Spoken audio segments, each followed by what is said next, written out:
Thank you, Claudia. Good morning, everyone. So it's been a long process for Johnson College to come off the sanction list. To give you a brief history, back in 2015, 2016, the landscape of the college was predominantly white and predominantly male. In our health science programs, they were predominantly female. You would probably see maybe one or two females within those program areas. So when we started working in this field and having these conversations with everyone, we incrementally saw our numbers increase. And as you can see here, we welcomed our most diverse student population to date, not only with ethnicity, but also non-traditional gender roles. We did see a little bit of a drop off, but we believe that's COVID. We just finalized census, so I will have updated numbers to share with everybody if you're really interested. We've seen a lot of growth. Specifically, in the next couple of slides, I'll talk to you about how we've had this growth. But there's one piece that I think is definitely missing from here. We selected programs to work with Claudia that never had females in their program areas. So a great example is our HVAC program. Since I think the inception of the program, there were no completers of the HVAC program that were female. He has worked with Claudia the last year. He's put a lot of time and effort in professional development to be more inclusive, our program director. And now he welcomed his largest female class. I think there's 4 students within that program area, which is wonderful. So, I mean, these are baby steps. They're not very large numbers. We're not a very large institution. We're only of 550 students, so we're very small. But for us, these are small little wins, and we like to see these numbers to continually grow on the graph. So Claudia, can you go to the next one? So this is really how we focused on it. We had a new president and CEO start, and she set the vision 2020. And one of our institutional goals was to promote equity and inclusion, which was perfect timing because PDE had us on the sanction list and they were not happy with our inclusion of non-trad students. So we put a lot of work and discussion on all fronts, at the executive level, at the staff level, at the faculty level. Everybody had to align their budgets to have some kind of equity and inclusion activity or event or meeting. We developed an institutional committee around this topic. They are still here today. We integrated diversity and inclusion into a topic of our freshman experience, which you can see here of the We Work Pledge. All of our freshman students signed this in our freshman experience course. This one has become kind of a running joke on campus, the non-trad marketing initiative. We did work with Claudia and PDE on the non-trad marketing initiative, but now everybody has come such accustomed to it. If they see that we have marketing out there that doesn't include non-trads, they call me or email me saying, you need to change this. This isn't accurate. So that's how our culture has grown around this topic. We've also held a lot of professional development, safe zone training. Everybody has gone through that in the last 3 years. We worked with Claudia Consulting. Many of our staff members went through a privilege walk with Claudia on campus. I believe that was in 2018. They still talk about that. They actually have implemented it in the freshman experience class so that the students can experience that as well. And that's an eye-opening experience. We also did green zone training. That's for accepting of military personnel. We also made it a wraparound approach. So yes, we did all this professional development, the non-trad marketing, institutional goals and budget setting, but we used outside resources too to help with this topic. We utilized the Teacher in the Workplace grant to have conversations with teachers within our immediate recruitment area and talk to them about micro-messaging, about non-trads, and being open to it. And then we took it even a step further. All of our programs at Johnson College have program advisory boards. We went to the meetings with these industry professionals and said, what are you doing to make your work environment more inclusive for all genders? I think we blew their mind when we had that. Some of them didn't even know what we were talking about, but it started to get the wheels turning for them as well, because if you want a workforce, you have to be open to everyone. And you can see a lot of our employers now, they come back to us and they kind of say, thank you for opening our eyes. We actually went back and started to look at our industry environment. Is it inclusive? Is it those calendars of girls on the wall still there? That should be taken down, that kind of conversation. So we really did an entire wraparound approach from onboarding into the college, while being at the college, and then actually leaving the college to go to industry. Claudia, if you can go to the next slide. And our work isn't done yet. So as we move into our next strategic plan, Innovation at Work, it is still an institutional goal to promote inclusive environment that supports a diverse background. We partnered with school districts to continue this conversation. We've actually, this past year, had a foundation reach out to us to help support. We have a industry fast track program. It's an early college program, dual enrollment program, where high school seniors can come and take courses at Johnson College. And we found out that it was predominantly male, white, and affluent that were taking part in those courses. When we looked at the data, we said, well, this is an issue. We have to make it more inclusive.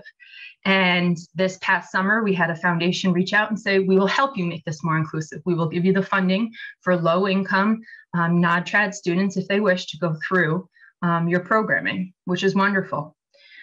We've also have an initiative to hire more diverse faculty. As Claudia stated, and all of you know, it's very difficult to find instructors in CTE world, especially for how much they can make out in industry, but we continue to work, and this is somewhere that we want to go. I also added the link for a diversity and inclusion committee. They do updates, they have book clubs, they do photo contests with the students, a lot of fun things that they put towards this topic. Claudia, if you want to go to the next one. And then I think the biggest thing that I would echo is take action. So though we did all this wonderful stuff, and thank goodness we are off the sanction list, we did have a lot of things that didn't work, and we're okay with that. We had a We All Work event for the first 2 or 3 years that we were on that sanction list when I was at the college. And the We All Work event was for all students to attend and learn about occupations at Johnson. When we surveyed and looked at the data, 80% of the participants were male, and 85% of them were white. So that event wasn't working. We did it 2 years. I mean, even though we made the flyers pink and the t-shirts that we gave away pink, it still was not making an inclusive environment. So then we moved on to a Girls on Fire event, which did work. There were more females in the building trades and transportation division. But now with Title IX and other allegations, looking at that event, and it has turned or morphed into a huge STEM symposium where now our students and high school students will be able to get ideas for different occupations that they might not have heard of before. So some things work and some things don't, and that's okay. It's kind of figuring out what works best for your school district or institution. Next, we're still working with the school districts. We still have this conversation. Every time I talk about dual enrollment or sharing of curriculum, I have the conversation of, well, how you're going to engage the non-trad population. And then they look at me like, I have no idea what you're talking about. And we have a conversation around it, and we think about STEM programming.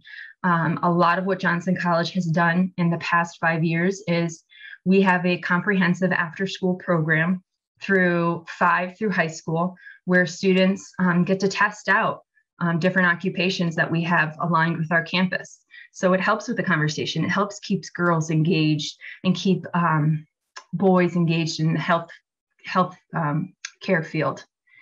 Community participation.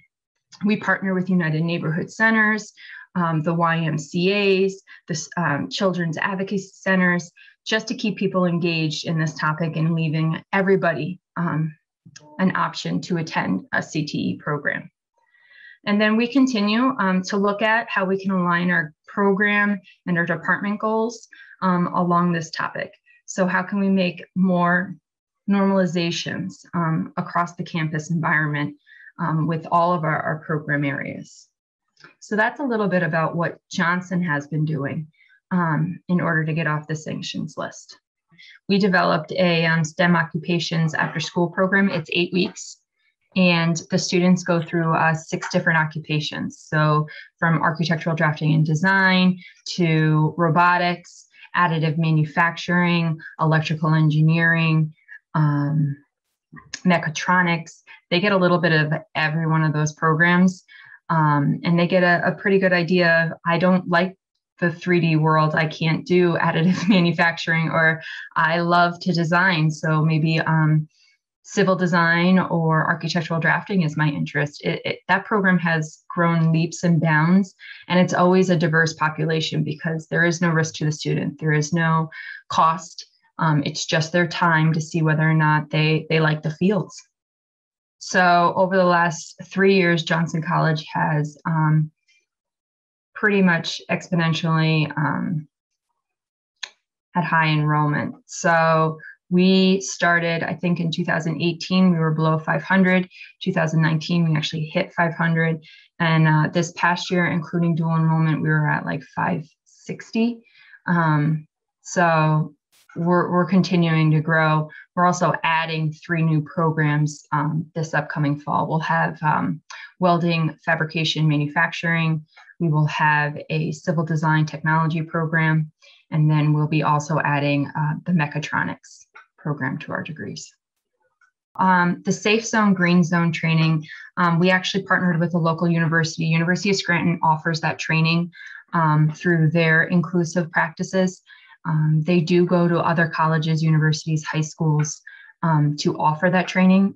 I can send you the contract, Andrea, so that you can take part in those 2 different trainings. They're wonderful. They really go over, Claudia calls it the micro messaging, but I think the social media and generation now just calls it non-binary conversation. It really covers that topic well. And it was great for our faculty to hear, like, hey guys is not the appropriate way to address your class anymore. And now they say, hey folks, or hey humans. It's kind of a joke, but that's what they do. And it's more welcoming for everybody. So that's a wonderful training to go. Now for the dual enrollment piece, we have a couple, and I think Cynthia will attest to this. We have a couple different ways of how we work dual enrollment. So we do participate in the statewide SOAR agreements. We have that with all of the career and technical centers in the area. We do have it with some comprehensive high schools as well. Then we also have dual enrollment, where I actually meet one-on-one with curriculum directors, and we align our curriculum with theirs. We share syllabi, courses. A great example, actually, Diane Scarfalato and I worked on we have an industry communication course, and this goes over how to write an email, how to write professional letters and resumes and different pieces of work that you would need for your industry. And we share our rubrics. We share when our program advisory committees give us examples of this is not a good work order. We share that with our high schools so they know exactly what they should be teaching to for our dual enrollment courses. So we also have that option. And then our last option is our industry fast track, where students that might have missed out on the career and technical center's options because they have to declare so early in their sequence, 10th grade, I think it is, 9th grade. For the last ones that go through their senior year and like, oh, now I want to be an HVAC tech. Those students actually can come in the afternoon at Johnson and take classes with us towards their degree as dual enrollment, as long as their high school works with us on their scheduling. So there's really 3 different options.